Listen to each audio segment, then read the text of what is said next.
इस नए युग में संसार के कल्याण के लिए नारायण ने मनुष्य के रूप में अवतार लिया है। क्या आप भी लेंगे? ये नारायण की लीला है जिसमें पार्वती और मैं केवल उनके सहायक हैं।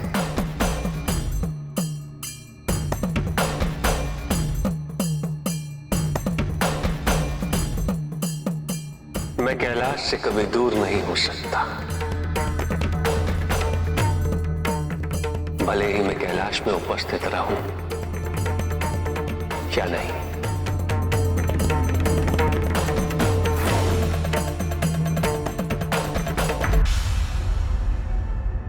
धनुष यज्ञ निमंत्रण भेजा है जनक ने अपनी पुत्री के स्वयंवर हेतु।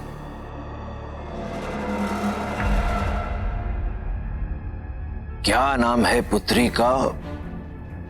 सीता। उसके सौंदर्य की बड़ी चर्चा सुनी है। क्यों विभीषण? अब महादेव के उस धनुष पर प्रत्यंचा तो केवल वही चढ़ा सकता है जिसमें कैलाश उठाने का सामर्थ्य हो। आप इस स्वयंवर में सम्मिलित होंगे? होना ही पड़ेगा। किंतु आपका विवाह तो मुझसे हो चुका है। मंदोदरी का कथन उचित है रावण। पितामह, ये लंका है। यहां के नियम स्वयं रावण बनाता है। उचित अनुचित का निर्णय भी वही करता है। और मेरा निर्णय है कि मैं यह विवाह कर सकता।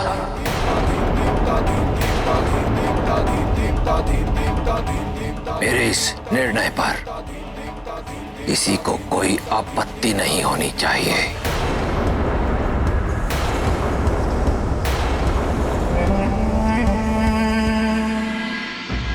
पिताश्री, मुझे रुद्र अंश के बारे में बताइए ना।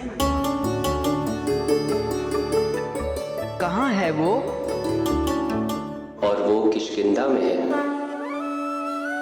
कितने शक्तिशाली हैं वो? वज्र से भी अधिक बल है उसमें।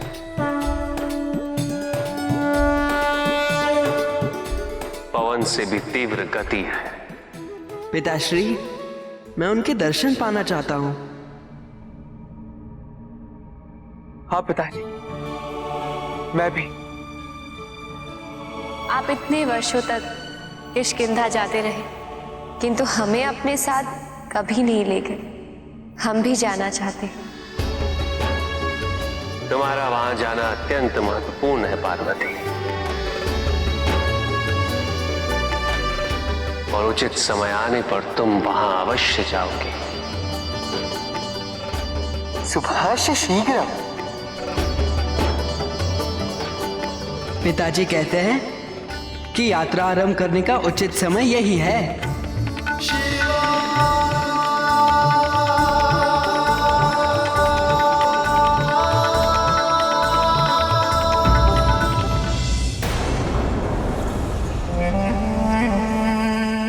स्वामी, प्रत्येक व्यक्ति को महादेव ने स्वतंत्र इच्छा से जीवन जीने की अनुमति दी है, किंतु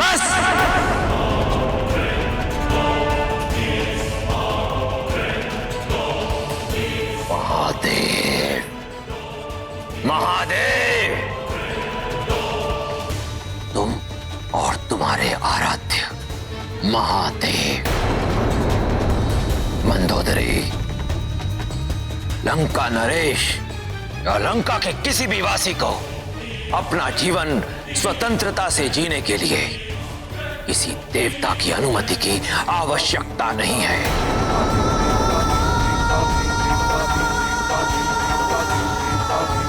और और मेरे लिए तुम्हारे इन किंतु परंतु का कोई महत्व नहीं है। और वैसे भी मेरे निर्णय पर यूं प्रश्न उठाकर तुम केवल मेरा ही नहीं अपितु समस्त लंका का अपमान कर रही हो। अपमान तो आप हमारा कर रहे हैं स्वामी। हमने अपना पूरा जीवन आपको समर्पित किया है, आपके पुत्र को जन्म दिया है,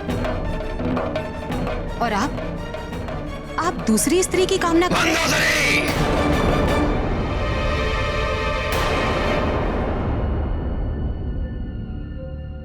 तुम तो स्वयं एक स्त्री हो। किसी दूसरी स्त्री की पीड़ा को अच्छे से समझ सकती हो, समझने का प्रयास करो। इस समस्त संसार में महादेव के उस धनुष पर मेरे अतिरिक्त और कोई प्रत्यंचा चढ़ा ही नहीं सकता। यदि मैं उस स्वयंवर में नहीं गया तो अधूरा रह जाएगा वह स्वयंवर। अविवाहित रह जाएगी जनक की पुत्री। मैं तो उसका उद्धार करने जा रहा हूं। क्यों पितामह, मैं उचित कह रहा हूं ना? कैलाश को उठाने का परिणाम स्मरण है रावण? तुम्हारी रुदन से समस्त ब्रह्मांड गूंज रहा था, और इसी कारण तुम दशानन से रावण बन गए। अब शिवधनुष उठाने का परिणाम क्या होगा? कल्पना की है? तुम क्या देख रही हो? क्या तुम्हें भी लगता है कि मैं उस धनुष पर प्रत्यंचा नहीं चढ़ा सकता? अपने स्वामी पर विश्वास नहीं तुम्हें? जाओ मंदोदरी, जाकर सीता के स्वागत की तैयारियां आरंभ करो।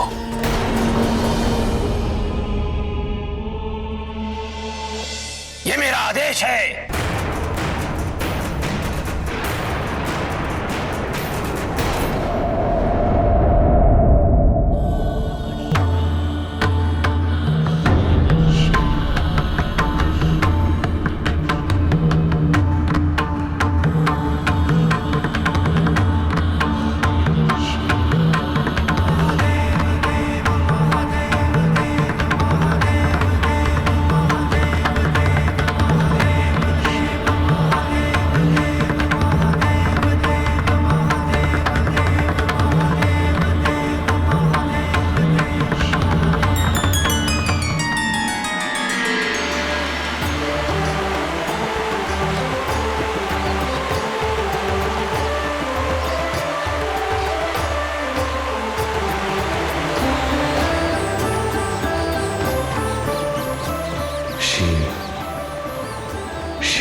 स्वामी, आपके अंश के तरंगों में भी आपका नाम विद्यमान है।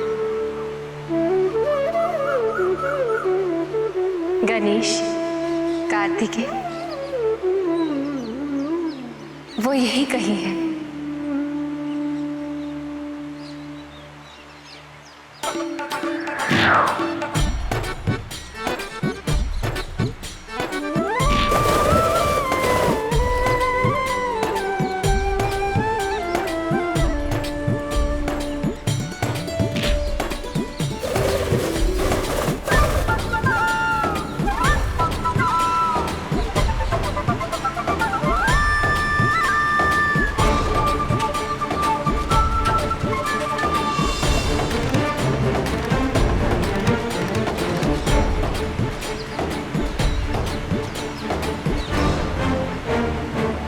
उसे देखना सरल नहीं।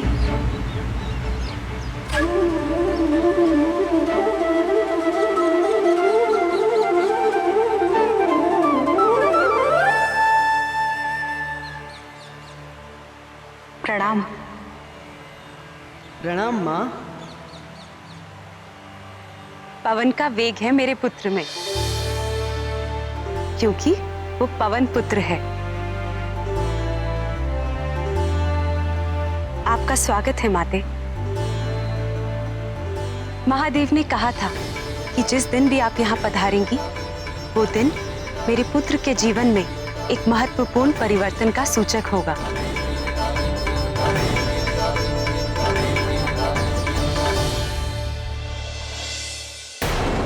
स्वयं महादेव।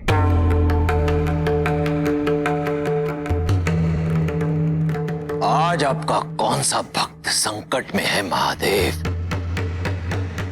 मैं वो देख रहा हूं जो तुम नहीं देख सकते रावण। तुम्हारे अंत का आरंभ तो हो ही चुका है,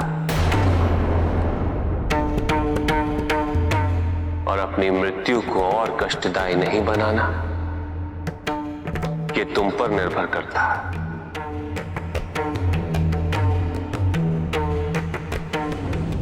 अंजलि, तुमने हमारे स्वामी के अंश को जन्म दिया है। तुम मेरी बहन तुल्य हो।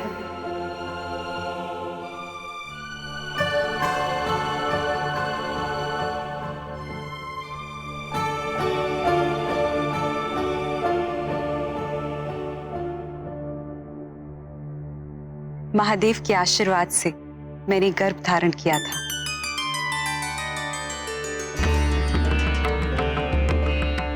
और फिर एक दिन अंजलि,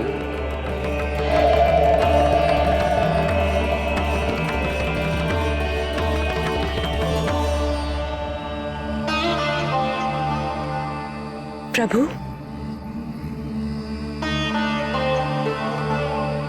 आपका आशीर्वाद फलित हुआ। मेरे इस पुत्र के तेज में आपका दिव्यांश प्रत्यक्ष है।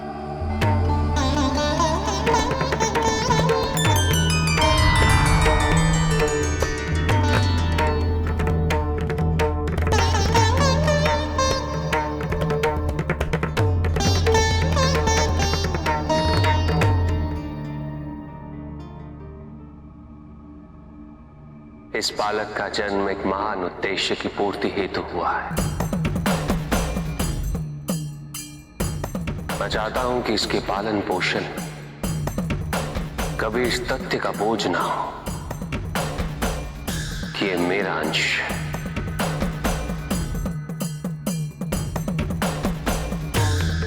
ये इस बात से अनभिज्ञ रहे, ये अनिवार्य है। पवन देव, मैं अपने इस अंश का दायित्व आपको सौंपता हूं। मेरे लिए इससे बड़ा सौभाग्य और क्या हो सकता है।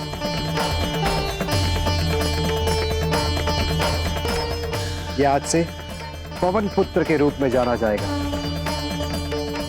और इसी प्रकार महादेव के आशीर्वाद से मुझे मेरा पुत्र प्राप्त हुआ।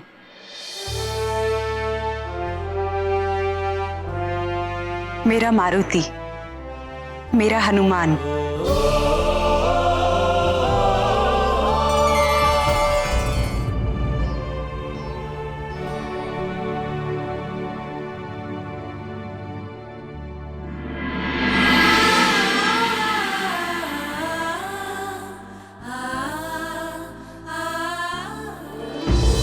मैं यहाँ अतिथि के रूप में आया हूं, स्वयंवर में सम्मिलित होने नहीं।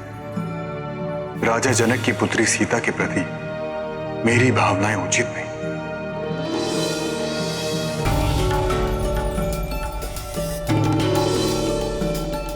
मुझे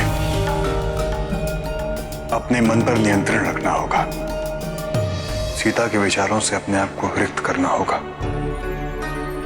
दशरथ पुत्र की मर्यादा का पालन करना होगा।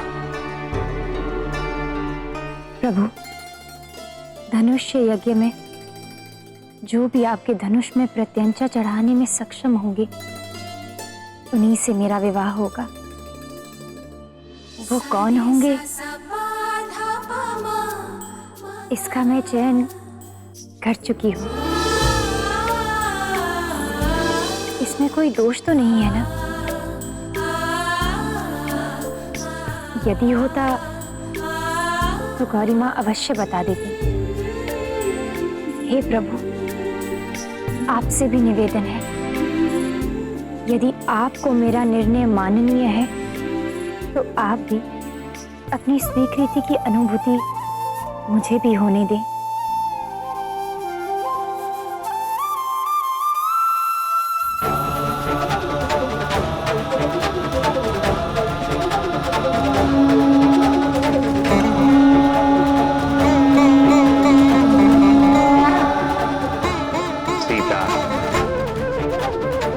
आपकी यही सरलता आपको आने वाली कठिनाइयों का सामना करने हेतु प्रेरित करती रही और संसार के समक्ष एक उत्कृष्ट उदाहरण प्रस्तुत करेंगे।